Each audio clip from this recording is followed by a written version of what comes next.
साईं हे तव्हां बूट ॾिठो मुंहिंजो पेर पंहिंजे हिसाब सां वॾी साइज़ वारो पेर आहे पर हे बूट हिकिड़ो दफ़ो ॿीहर ॾेखार बाबा हे ॾिस हे पेर हे बूट हे नसीर साहब जो बूट आहे हेॾा नसीर साहब ॾेखार साईं हे नसीर साहब जो बूट आहे हाणे हेॾां अच साईं संगत में दोस्त बि वेठो आहे के दोस्त कॾहिं ॿुधो न अथव त एॾो बूट हणंदो मां उहे बूट अथई एॾो बूट हणंदो मां एॾो बूट हणंदो मां उहे इहे बूट आहिनि ऐं माशाल्लाह उहे दोस्त बि गॾु उहे दोस्त बि गॾु आहिनि बूट बि गॾु आहिनि वाड़े बूट बाबा हे बूट बाबा नसीर सूमरो साहब सभ खां पहिरियों त दुआ कयोसि अलाह साईं हिनखे हयाती ॾे सिहत ॾे तबियत सही न आहे वीचारो जी नासाज़ आहे असां आया आहियूंसीं थोरो हिन जे चहिरे ते मुर्क आई आहे गामू खे ॾिसंदो आहे असांखे ॾिसंदो आहे पाण बि वरी अहिड़ा भोग ठकाव कंदो आहे जो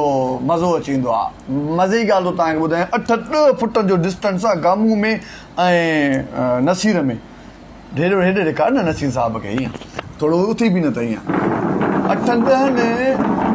8-10 फुटनि जो डिस्टेंस आहे वेठे वेठे मज़ाक में रुगो हीअं कई त इतो थप लॻी आहे हिनखे हाणे वरी मूंखे ईअं कई हितां परे खां चई हे मैसेज ॾिस जेको राति कयो मां हीअं जो कंहिं मोबाइल अची हिते पहुती हथ जो वॾो अथसि वरी सही राति सही हिन जो मस्जिद मां चोपल माना खणी विया उहो थोरो पोइ ॿुधा किसो किसो रियल किसो आहे रियल किसो जुमे जी नमाज़ ते वियो जुमे जी नमाज़ हुई शायदि नमाज़ ते नसीर सूमरो नमाज़ पढ़णु वियो मोटी आयो त हिन जी चपल गायब हुई उहो पाण वात वकील ॿुधाईंदो त इहा गायब जो हुई छा थियो हुयो इहा असल हाणे जी ॻाल्हि न आहे तक़रीबन हिनखे 20 साल थी विया आहिनि या 18 साल थी विया आहिनि सो मां पाड़े में निमाज़ ते पढ़णु वियुमि ॿार अचां त चपल कोन हुयो पोइ मां परेशान हुयो त मां चयो हल भेण हाणे त मारे छॾी ठहणु मोची बि तक़रीबन महीनो 2 महीना त वठंदो मारे छॾी परेशानी में अचां पियो त ॾिसां त नंढिड़ो ॿारु ईअं कुल्हे ते खणी पियो अचे पोइ मां चयो मां भाउ हे काॾे थो खणी वञे चई भाउ चई मां अमा घर वारनि खे ॾेखारणो पियो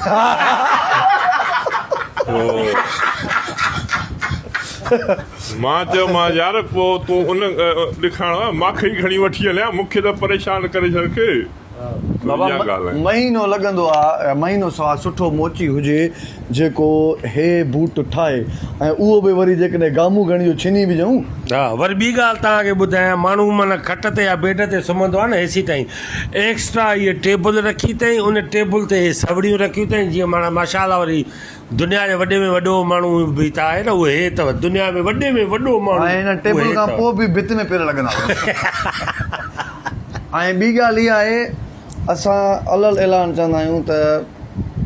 असांजा जेके दोस्त आहिनि न उहे वॾनि माण्हुनि सां असांजी दोस्ती आहे ऐं अल्हम्दुलिल्लाह ॾिस वॾो माण्हू आहे दोस्ती आहे वॾे माण्हू आहे असांजी यारी आहे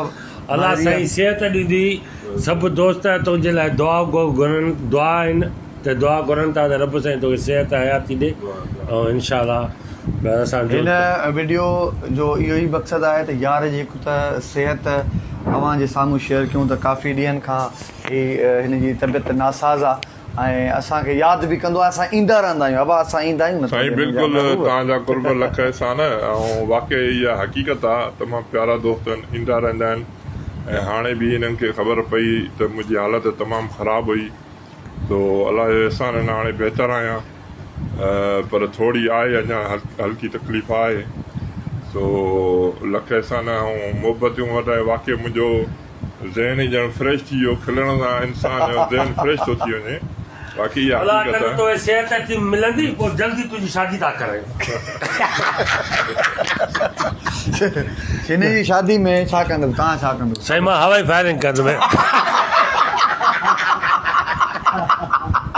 छाजी हा हवाई फायरिंग कंदो हिकिड़ो ख़ुदि हमलो कंदा आहिनि मां हवाई फायरिंग कंदो ॿियो छा कंदो थैंक यू गाइज़ वॾी महिरबानी मां सभिनी नाज़रीन जी जेके असांखे ॾिसंदा आहियो ॿुधंदा आहियो लाइक कंदा आहियो शेयर कंदा आहियो लव यू ऑल